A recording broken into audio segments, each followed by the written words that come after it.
pense. Là, je vous montrerai seulement des images, qu'on a des images fixes, sans mettre, parce que quand il y a le mouvement, ça ajoute à l'horaire. Mais Benoît, vous savez que la traque planétaire a mené à identifier une personne qui s'est avérée pas être la bonne. Et pendant que j'étais sur Twitter, il y a 2 instants, la mauvaise personne, celle qui a été identifiée à tort, continue à recevoir des messages plus qu'haineux, OK? Et là, on sait que c'est pas elle, ça serait une autre. C'est pas drôle, là. C'est une traque planétaire, là. C'est quelque chose, là. Ben oui, je suis tout à fait d'accord que ce soit une traque planétaire. Il faut vraiment la trouver, cette fille-là. Il faut vraiment la faire payer pour ses gestes. Écoute, oui, je comprends qu'il y ait des gens qui ne soient pas capables de s'occuper de petits chiots comme ça, mais il y a quand même plusieurs méthodes de s'en débarrasser, aller les porter quelque part, même dans un pays, comment dire, qu'on pourrait dire en voie de développement, quoi que ce soit. Il y a quelque chose qu'elle peut faire avec les chiots au lieu de les pitcher dans une rivière, ça n'a juste pas d'allure. Benoît, je vous remercie de votre commentaire. Je pense que vous avez ouvert une porte qu'on va aborder tantôt avec Sylvie, parce que honnêtement, il y a bien des gens qui m'écrivent pour me dire « Oui, mais on fait quoi quand on a une portée qu'on veut pas? On va faire le point là-dessus dans un instant. Je continue. Jean-Claude est de Montréal. Il me parle. Salut Jean-Claude. Oui, bonjour. Réaction aux images. Oui, ben c'est tout simplement dégueulasse. Et comme vous venez de le mentionner, une portée qu'on veut pas. Pourquoi qu'on ne fait pas la prévention? Et sûrement la dame qui vous accompagne aujourd'hui de la SPCA va le mentionner dans le cours de l'émission. Il faudrait réellement sensibiliser les gens à faire opérer leur chienne ou leur chat. Parce qu'à un moment donné, il y a comme presque un fléau de ça. Et puis, c'est sûr, moi, le premier, j'ai un chat depuis 20 ans. Et puis, 19 ans, là. Et puis, effectivement, il demeure que, à un moment donné, lorsqu'il y a des portées, on accepte d'en avoir 1 ou 2, mais peut-être pas 5 ou 6.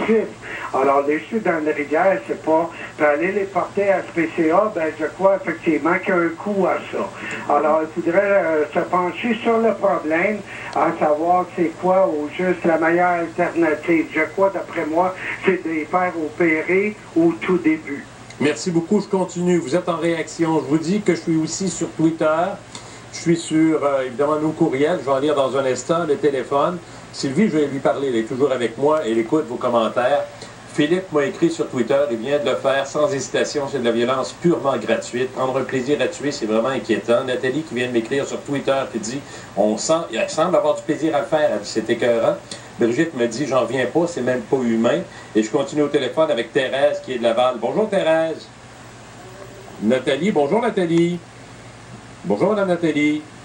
Oui, allô? Dites-moi votre réaction. C'est complètement dégueulasse. Juste de voir la face, elle a l'air à prendre du plaisir à garocher les chiots dans la rivière.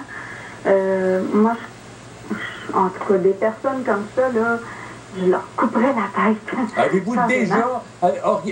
dénonceriez-vous quelqu'un que vous voyez faire du mal à un animal? Sûrement, sans aucun doute. Ah oui, sans hésitation. Ça, c'est sûr et certain. Moi, je suis une amoureuse des animaux. J'ai moi-même des chats. Et puis, j'ai trouvé une chatte que je ne savais pas au début qu'elle était enceinte. Et puis, je m'en ai aperçue un peu plus tard.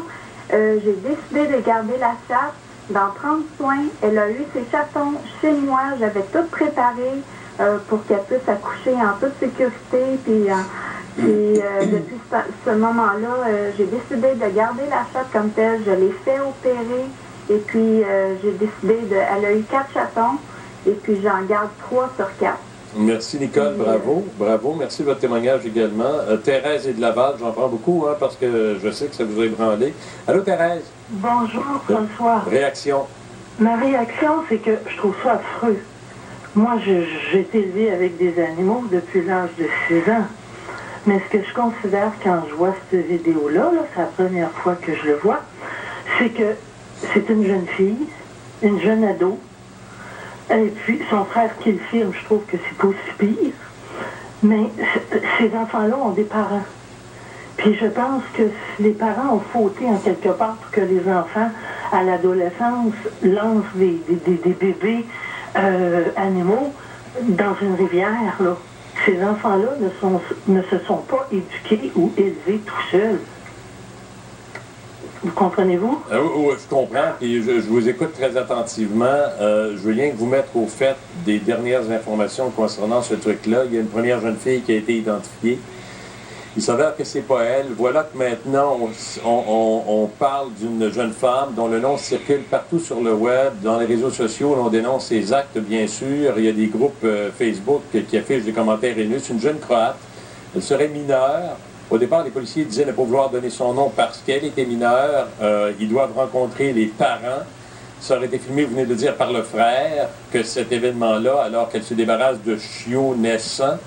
Je vais vous dire qu'actuellement, c'est incroyable de voir ce qui peut s'écrire sur le net concernant le sort qui devrait lui être réservé. On abordera plus tard aussi le phénomène réseau social qui peut provoquer, évidemment, des dérapages. C'est sûr, je vous prends en ligne, là. Merci, Thérèse. Pascal, Nicole, Nancy, c'est sûr, je vous parle. Sylvie? Oui. D'abord, il y a des gens qui m'écrivent, qui se posent une question, là, puis c'est très, très technique. Là. Quel âge, à la lumière, puis avec l'expérience que vous avez, c'est à quel âge ce petit show-là que vous avez vu sur vidéo? Ah mon Dieu, ça vient de dire au monde. Ils doivent peut-être avoir peut-être une semaine, et peut-être moins aussi. Il y a des gens qui m'écrivent pour me dire, est-ce que, tu sais, à un moment donné, tu t'imagines des choses, les gens disent que ça tue un instinct de nageur, ils peuvent s'en être sortis, ou c'est vraiment la noyade? Non, ces shows-là s'en sont pas sortis, c'est certain. C'est possible de s'en noyer. Est-ce que la loi au Québec, comme partout ailleurs, puis là je suis en train de lire qu'en Croatie, il y a des amendes sévères aussi pour la cruauté envers les animaux, que cette jeune fille-là devra répondre de ses actes parce que ça évolue de minute en minute. Est-ce que chez nous, est-ce que notre loi, qu'est-ce que la loi ferait si j'identifie quelqu'un qui pose un geste comme celui que j'ai montré il y a 2 instants? Ben, écoutez, c'est comme premièrement, c'est le code criminel qui couvre ça. Puis c'est comme dans tous ces matières criminelles-là, la personne doit porter plainte auprès de... Ça peut être auprès d'un policier ou encore un agent de la paix comme moi pour la protection des animaux. On est quand même une quinzaine à travers la province qui travaille pour la protection de ces animaux-là. Ben, c'est pas, vous n'êtes pas nombreux et nombreuses, là, Sylvie. Vous venez de me dire 15 à travers la province, là. Oui, mais c'est assez pour couvrir les cas, puis les traiter, puis, donne-moi l'expression, passe-moi l'expression, dompter ces gens-là. Est-ce que les gens que vous interceptez pour lesquels vous sévissez, est-ce qu'ils comprennent la leçon ou ils ont tendance à recommencer? Ah, il y a récidive, c'est sûr. Dans certains cas, il y a eu des récidives, des arrestations, mais en général, non, je pense qu'ils ont eu leur leçon. Est-ce que chaque municipalité a des règlements propres à elle, ou ce dont vous me parlez, c'est une loi provinciale? C'est-à-dire qu'il y a une loi provinciale qui s'appelle la P42, mais moi, je suis aussi, c'est-à-dire un inspecteur pour la loi P42, mais pour la protection de l'animal dans les cas de cruauté, négligence, moi, je préfère travailler avec le code criminel. Le code criminel. On parlait des règlements municipaux, bien sûr, les municipalités ont leurs règlements municipaux, mais ils ne couvrent pas tous les articles là, dont on parle. Là.